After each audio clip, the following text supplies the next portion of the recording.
ce sur quoi on s'est arrêté hier, c'est que, vous l'avez compris, hein, il y a une marloquette, il y a vraiment une différence de regard entre Rashi et Tosfot sur la shmira, enfin la shmira, sur la surveillance supposée être assumée par le Cheresh Otev Katan, d'après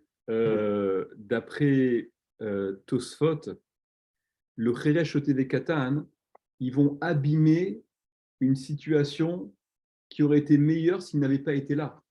C'est-à-dire que, d'après Tosfot, on s'était arrêté là-dessus hier, quand la Gemara dit que le taureau, c'est l'habitude qu'il se détache et le couvercle du puits, c'est l'habitude dans le sens prévisible, qu'il tombe, c'est pas comme Rachid l'avait expliqué, que le taureau, au fur et à mesure, il va finir par détacher la corde qui le tient, et qu'avec le passage des gens, le couvercle finira par tomber, etc. Ça, c'est ce que Rachid expliquait. Et par conséquent, le Cheresh Otev Katan ne compte pas sur eux pour prévenir de ce genre de ce qui va se passer. Et puisque, d'après Rachid, tu laisses la situation, tu donnes une situation au Cheresh Otev Katan qui, à la base, n'est pas considéré comme étant safe, comme étant préservé, donc tu commences, tu délègues le Cheresh Otev Katan sur une situation où il n'y a pas de shmira, il n'y a pas de surveillance. Et n'espère pas que cette shmira soit assumée comme elle devrait l'être par le Cheresh Otev Katan, qui, par définition, ne sont pas aptes. Exactement. Non, plutôt les conditions pour remplir ce niveau d'exigence d'une surveillance minimale. Et c'est pour ça que Rachid disait, et quand bien même c'est le Cheresh Otev Katan qui va détacher le shor, quand bien même c'est le Cheresh Otev Katan qui va enlever le couvercle du puits, de toute manière, c'est le propriétaire, donc celui qui les a laissés, qui sera chayav. Alors ça, juste à titre de renseignement, il y a le Ramban dans Milchemot Hashem, à la fin d'Agmara. Le Ramban, il explique que Rachid a fait référence à une sugia qu'on verra, j'espère, ce qu'on appelle trilato be pshia ve sofo be ones. Parce que regardez, l'idée, elle est très intéressante. C'est que, ok, le type, il a laissé une situation dans un état qui est une négligence, parce que ne laisse pas à la surveillance, comme on vient de le dire, d'un Cheresh Otev Katan, un taureau qui est attaché, qui va finir par se détacher, un puits qui va finir par se découvrir. Donc là, c'est vrai que c'est une négligence. Mais si ce qui a causé finalement le dégât, c'est quelque chose qui n'était pas prévisible, d'après Rachid. D'après Rachid, il n'y a pas de raison que le Cheresh Otev Katan, il aille s'amuser à défaire le taureau, à enlever le couvercle du puits, mais que c'est ce qui se passe concrètement. Donc c'est quelque chose qui peut être finalement considéré comme une sorte de honnête. Honnête, quelque chose de, voilà, c'était pas prévisible, c'est un peu, alors honnête en général on traduit ça par carte force majeure, vous le savez, mais dans le sens où il n'y avait pas de raison d'envisager ce genre de démarche de la part du Cheresh Otev Katan. Donc qu'en est-il? Dans un cas de honnête, en général on n'est pas tour, on est quitte. Dans un cas de pshia, de négligence, bah, évidemment, là, il n'y a pas plus chayav que la négligence. Donc là, on serait un peu dans un cas de trilato. Au début, ça commence par une pshia, vesofo be ones, et à la fin, c'est un ones.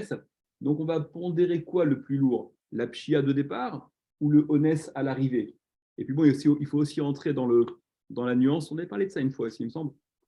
Il faut aussi entrer dans la nuance dans la mesure où le ones, le 14 majeur, il est quand même conséquent à la pshia. Il n'est pas tout à fait indépendant de la pshia. Quoi qu'il en soit, pour faire ça rapidement, on verra ça plus en détail quand on y sera, le Ramban dit que pour Rashi, le Baal Habayit, le propriétaire qui donc laisse le Cheresh Otev Katan garder, il est dans cette situation de trilato be pshia vesofo be ones. Ça commence par une pshia et c'est un ones ensuite. Et donc, c'est pour ça qu'il est chayav de toutes les manières. Ok, quand bien même c'est le. D'après Tosfot, et c'est sur quoi on s'est arrêté, d'après Tosfot, le Cheresh Otelekatan, ils viennent abîmer la situation. C'est-à-dire que Tosfot disait, d'où est-ce que Tosfot parle? C'est quoi le point de départ de Tosfot? Le point de départ de Tosfot, c'était quand l'Agmara elle parle d'un taureau qui est attaché ou d'un bord qui est couvert, on parle d'un taureau qui est bien attaché ou d'un puits qui est bien couvert. Parce que si ce n'est pas le cas, ça ne s'appelle pas attaché ou couvert. Et Tosfot, il rapporte que c'est une Mishnah, le ptour, on est acquitté quand si le taureau a causé un dégât ou le puits a causé un dégât, dans la mesure où ils étaient bien gardés. Bien gardé, ça veut dire pour un taureau qu'il était bien attaché, pour un puits qu'il était bien recouvert. Donc, s'il n'était pas bien attaché, s'il allait se défaire tout seul, comme Rachid le dit, ben, depuis le début, ce n'était pas une bonne shmira. Depuis le début, il aurait été khayab. Donc, Tosfot disent il s'agit du cas où c'était bien attaché, c'était bien couvert. Le problème, c'est qu'en laissant sous la responsabilité du Cheresh Otev Katan. Moi, je ne suis pas bien attaché, donc ça s'élimine de la négligence sociale. Bien sûr. Donc, le laisser sous la surveillance de Cheresh Otev Katan, c'est ça tout le problème, parce que ce sont eux qui vont aller abîmer la situation qui aurait été OK en l'état s'ils n'avaient pas été là, mais leur présence, finalement, elle va plus dans le sens de l'aggravation de la situation qu'autre chose. D'accord? Ça, c'est ce qu'il en sait. Si on peut résumer les deux philosophies, celle de Rashi et celle de Tosfot. Ouais. Pour Rashi, ouais. le Toresh, le Katan, il devrait améliorer la situation, puisque le puits se découvre, il est appelé à se découvrir, le taureau, donc eux, ils sont là théoriquement pour arranger les choses. Exactement. Alors que le spot, c'est le contraire. Exactement. Il grade la situation. Exactement, c'est juste, très juste. Exactement, c'est que pour Rashi, voilà, on te dit que la présence du Cheresh Otelekatan n'est pas suffisante, mais dans le sens où elle laisse entrevoir une amélioration malgré tout, mais qui n'est pas suffisante. Très juste, ok, parfait. Ok, venons, on continue, on reprend la suite de la Gemara et on fera le Tosot d'après qui porte sur la suite de la Gemara. Donc, vous vous rappelez, on s'est arrêté sur la compréhension de Resh Lakish, donc au nom de Chizkia, que finalement, ce dont parle la Braïta, d'accord, qui met en opposition on est chayav lorsqu'on a transmis un cheresh au Katan, un taureau qui était attaché, un puits qui était recouvert, et on n'est pas tour par contre lorsque, par souci d'homogénéité, comme je vous disais hier, vous vous rappelez, la braise dont on parle, ce n'est pas un feu, une flamme, c'est qu'une braise qui devrait être réavivée pour que la flamme en sorte. Et pour autant, on n'est pas tour. Alors, c'est quoi la différence? Et donc, ce que disait Resh Lakish au Mont Rizkia, c'était que, donc, contrairement aux taureaux et aux puits qui vont être détachés, découverts, Rachid, Tosot, les deux degrés de lecture, la gachelette, la braise, elle, en la laissant en l'état, en la laissant telle qu'elle, elle va finir par s'éteindre d'elle-même. On continue la Gemara, où le Rabbi Yochanan, donc on est 2, 4, 6, 8, une douzaine de lignes avant la fin, où le Rabbi Yochanan, et d'après Rabbi Yochanan de Amar, qui lui a dit Afilu Masar lo shalevet nami patour, que même si ce qu'il lui a transmis, donc le Baal Habayit, il a transmis au Cheresh Otev Katan, shalevet, une flamme, pas simplement une braise, mais une flamme, un vrai feu. Nami patour, aussi il est patour. Des kevata acha beshor mutar ou bor megoulé, qu'il faudra donc expliquer que la braïta qui met donc en opposition le shor et le bor d'un côté et le esh de l'autre, pour que ce soit cohérent, s'il est question d'une flamme, c'est que le taureau et le puits dont on parle, c'est un taureau qui est détaché et un puits qui est découvert. Okay, et là-dessus, on demande Maïshanacha ou Maïshanacha. En quoi c'est différent ici? En quoi c'est différent ici? Pourquoi donc, à nouveau, la même question, pourquoi un traitement de faveur quand c'est le feu qui a été laissé à la garde du Cheresh Otev Katan et un chiyuv à la clé concernant le shor et le bor, puisque apparemment ils sont tous les trois des mazikim, tout ce qu'il y a de plus de mazik potentiel quasi certain, non? Répond la Gemara, donc répond Rabbi Yochanan, il y a une différence à faire. Hatam tsavta de cheresh kagarim, hacha lot tsavta de cheresh kagarim. Hatam, là-bas. Tsavta de cheresh kagarim. C'est. Alors, tsavta, regardez, Rachid va expliquer de deux façons. Rachid va expliquer tsavta, peut-être on le voit directement dans le mot. Prenez la deuxième grande ligne en bas dans Rachid, les grandes lignes. La deuxième grande ligne. Comment? Alors, juste le divoire métrique d'avant, Hatam, là-bas, Gabé Beira, au sujet du feu, où on dit qu'il est patour, le propriétaire. Safta de Cheresh Kagarim, Rachid explique, Achizato shel Cheresh Garma Haever, c'est la prise. Savta, c'est la prise. D'ailleurs, vous allez voir, Rachid va employer Rachid va dire, il va employer le mot tenaille. Savta, c'est la prise du Cheresh qui a causé le feu. Shehu Netala, il l'a prise. Veholicha, et il l'a amené. La Gadish vers la récolte. Acha, mais ici, dans le cas du shor et du bord, l'autre Savta des Cheresh Kagarim, c'est pas la prise du. C'est pas la prise du Cheresh qui a causé le dégât. Chez Ashor Alar Vezik, c'est le shor, il y a Laurent qui essaie de rentrer là, que le shor, le taureau, il est allé de par lui-même, il a causé un dégât, Vechen à bord, ainsi pour le bord, pour le puits, Veloagne des Cheresh Ezik, c'est pas par l'intermédiaire du Cheresh qu'il a causé le dégât, c'est-à-dire, lorsque le Cheresh Otevekatan, il est dépositaire, enfin dépositaire, si on parle de dépositaire, il n'est pas vraiment dépositaire, mais en tout cas, lorsque lui est confié le shor, ou le bord, ou le feu, le shor et le bord, ils vont causer des dégâts sans qu'ils interviennent, ce Cheresh Otevekatan. D'accord? Alors que dans le cas du feu, on ne parle pas d'un cas où le feu il a causé des dégâts là où il était posé, parce que s'il a le feu, il a causé un dégât là où il était posé, évidemment que le balabait il est chayav, il est chayav au titre de hesh classique. Mais le dégât qui a été causé, c'est lorsque ce cheresh là, il a pris le feu et il l'a emmené quelque part. Donc là, il y a déjà un intervenant, il y a un intermédiaire qui fait que tu ne peux pas relier de façon directe la responsabilité du dégât au balabait. D'accord? On est un peu dans un cas de gramma. Je ne rentre pas dans ce truc-là maintenant, mais on en parlera aussi après, j'espère. Gramma, c'est lorsqu'il y a une action qui est causée de façon indirecte. On va dire qu'il y a une étape intermédiaire. Et là, en l'occurrence, c'est le cas, puisque lorsque je laisse mon taureau détaché ou mon puits découvert, le dégât il va être causé sans qu'il y ait besoin de quoi que ce soit supplémentaire.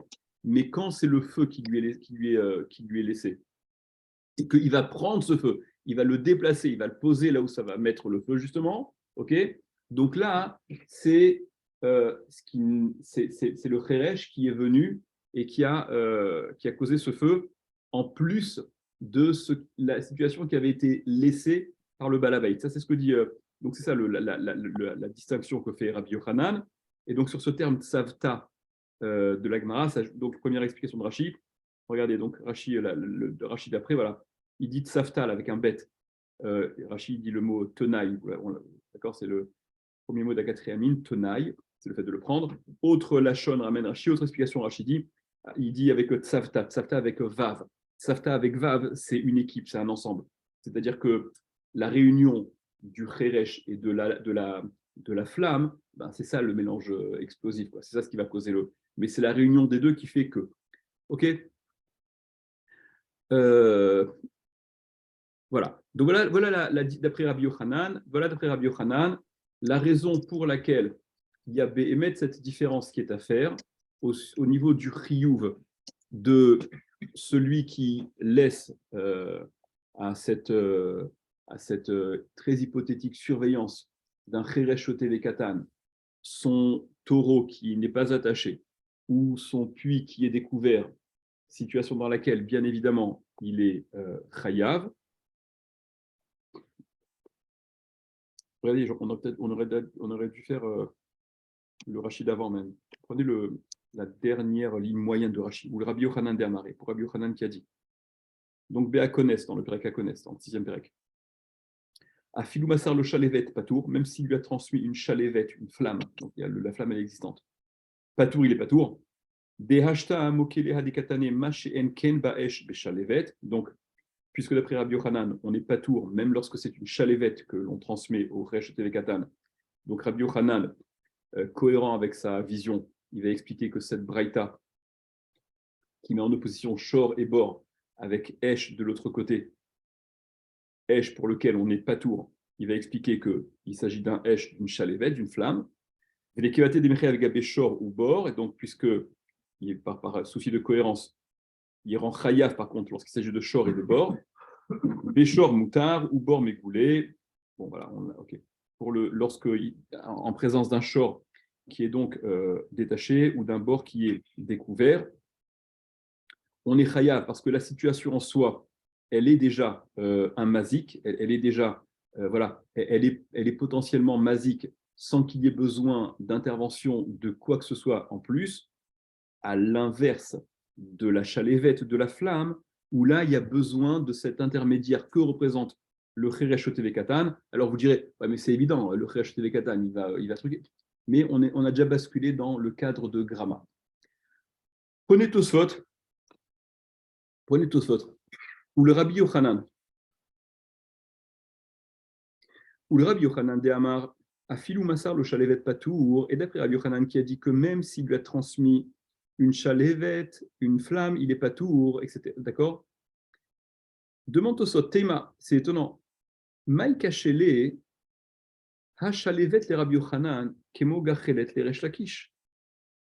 Ou Beshor Kashour, ou Bor Mechousse, Yachol le Amido. Ou Mishum de Cheresh Avid Lenitouke, Velenitoure, Kemoshe Amar le Resh Lakish.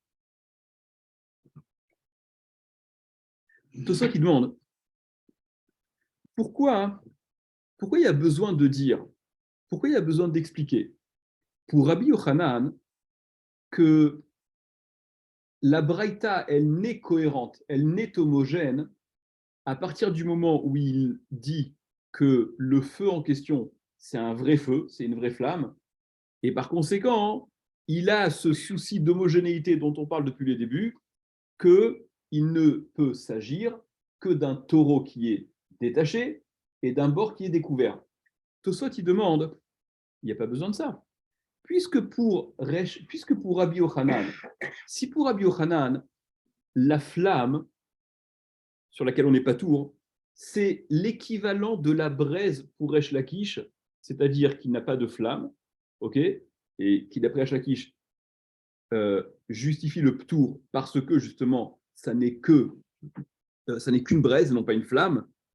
Puisque pour Rabbi Yochanan, c'est le même degré de gravité, Rabbi Yochanan, qui a expliqué qu'un taureau attaché ou un bord recouvert, qui sont sous la surveillance d'un Cheresh Oteve Katan, c'est en réalité pas une surveillance, c'est le contraire, comme tu as dit juste avant, qu'ils vont dégrader la surveillance. Donc en réalité, pour Rabbi Yochanan, un taureau qui est attaché, un bord qui est couvert, si on les laisse en l'état tel quel, c'est très bien. Mais si tu mets un Cheresh au TV Katan pour garder, ben, tu as tout abîmé, tu as tout perdu. Finalement, tu as une situation où tu as un taureau qui est potentiellement détaché, un puits qui est potentiellement découvert. Donc, pourquoi est-il nécessaire, d'après Rabbi Yochanan, de maintenir la grille de lecture de la Braïta avec cette espèce de souci d'homogénéité que si on parle d'un feu, on parle forcément d'un taureau détaché et d'un bord qui est découvert. Il n'y a pas besoin. Pour Rabbi Yochanan, la flamme, c'est comme la braise pour Resh Lakish. Et pour Rabbi Yochanan, puisque Rabbi Yochanan y pense que le Cheresh Oteve Katan, il dégrade, il abîme la situation, le taureau, quand il est attaché ou quand le bord est couvert, ça change rien, c'est pas un plus. Il va le détacher de toute manière. Veillez à Shlomar. Répondre Tosfot. Il y a lieu de dire des mashmalé que il s'entend pour Rabbi Yochanan. Rabbi Yochanan pense, enfin des mashmalé qu'il en ressort. Des Tama des Rabbi Yochanan, que la raison de Rabbi Yochanan, des patars qui rendent patour, Mishum she'akatan shomo, ve'en akatan ose hezek, et là, adraba ose shmira. C'est qu'en réalité, pour Rabbi Yochanan, parce que regardez le truc, tout ce qu'on a dit avant là, que le katan, il abîme, etc., là, il dégrade la situation. On n'a pas dit ça pour Rabbi Yochanan, on a dit ça pour Resh Lakish. Celui qui a expliqué que c'est l'habitude, c'est la façon de faire du Cheresh au Katan, que d'aller détacher le taureau, que d'aller découvrir le puits, etc., c'était lorsqu'on mettait en opposition Shor derrière les Mitouké, Bor derrière l'Intouré, alors que la Gachelet, si tu la laisses telle qu'elle, elle va s'éteindre d'elle-même. D'accord? Et Tosfot venait expliquer, contrairement à Rashi, que le Katan, il vient dégrader la situation. Donc, quand l'Agmara parle, le Shor, c'est l'habitude qu'il se détache, le puits, c'est le couvercle, c'est l'habitude qu'il tombe. C'est pas tout seul comme Tosfot, comme Rashi. C'est à cause du Resh TV Katan. Mais ça, c'était pour Resh Lakish. Pas pour Rabbi Yochanan. Donc, c'est ce qu'explique Tosfot maintenant. C'est que Tosfot dise, en réalité, la question, d'ailleurs, je vous l'ai expliqué comme ça, j'étais un peu malhonnête. La question là que pose Tosfot, par souci d'homogénéité pour Rabbi Yochanan, il n'y a pas besoin, puisque le short, quand il est attaché, le bord, quand il est couvert, et sous la surveillance d'un Chayash au TV Katan, il est appelé à plus être couvert, à ne plus être attaché, plus être découvert. Dit Tosfot, non, justement, c'est ça la marquette entre Rabbi Yochanan et Resh Lakish. Veyesh Lomar, il y a lieu de dire, des mashmalé, que donc, ce qui en ressort de ces propos de Rabbi Yochanan, qui est en contradiction avec Resh Lakish, c'est que des Tahama des Rabbi Yochanan, que la raison de Rabbi Yochanan, des patards qui rendent patour, dans le cas de la chalévette, même si c'est une flamme, Mishou Shea Katan Shomro, c'est parce que le Katan garde, Ve'en Katan Ose Hezek, et le Katan ne fait pas de dégâts, et là, Adraba, mais au contraire, Ose Shmira, il assume un tant soit peu une Shmira. Il ne fait pas rien, c'est ce que tu me disais tout à l'heure, David. Le Katan, il ne fait pas rien, il n'abîme pas, c'est pas suffisant. On ne peut pas s'appuyer sur lui, on ne peut pas se reposer et être serein sur sa garde. Mais il fait un petit quelque chose. C'est mieux que rien. C'est ça, exactement. C'est pas pire que rien, exactement. Alors que pour Achakish, c'est pire que rien. Ve'ashta nicha, et maintenant ça va bien, dit Tosfot. Des lotiques chez les Rabbi Yochanan, qu'on n'objecte pas à Rabbi Yochanan. Des mots qu'elle a Béchor Moutar ou Bor Megoulé, qui donc établit que la Braïta parle d'un cas où le taureau il est détaché et le puits est découvert. À Maïnakat chez Mesaro Lechachou, pourquoi est-ce qu'on a enseigné, qu'on a transmis à un Cheresh TV Katan? Ha Belo Mesaro Nami Chayav. Si d'après Rabbi Yochanan, il s'agit d'un taureau qui est détaché, d'un bord qui est découvert, le type, il est chayav, même sans l'avoir transmis à un Cheresh TV Katan. Qu'est-ce que c'est cette histoire? Un taureau détaché qu'il a transmis à un Cheresh TV Katan, ou un puits découvert qu'il a transmis à un Cheresh TV Katan, il est chayav. Il est chayav même s'il ne transmet pas un Cheresh TV Katan. En laissant en l'état, il est chayav de toute manière. Justement. Via Belo Mesaronami chayav, même s'il n'avait pas transmis, il aurait été chayav. Des nakat mesaro, parce que justement, pour Rabbi Yochanan, la Braïta, elle a enseigné qu'on a transmis à un chachou, Cheresh Katan, les ribouta, pour t'apprendre, te dire que malgré ça, Afalpi chez Asa Shmira Ktsat, bien qu'il fasse un peu de Shmira, il ne fait pas rien, c'est mieux que rien. Ou Beha Svara, et donc dans cette Svara-là, Paliga Resh Lakish, il est à l'opposé de Resh Lakish. D'après Resh Lakish, la présence du Cheresh Katan, elle est pire que rien. Pour Rabbi Yochanan, elle est mieux que rien. Et par conséquent, on comprend pourquoi, d'après Rabbi Yochanan, qui établit que la Braïta parle d'un taureau qui n'est pas attaché, d'un bord qui est découvert, donc c'est tout ce qu'il y a de plus masique, c'est tout ce qu'il y a de plus négligence. je suis chayav, même si je ne les transmets pas à un Riach Katan.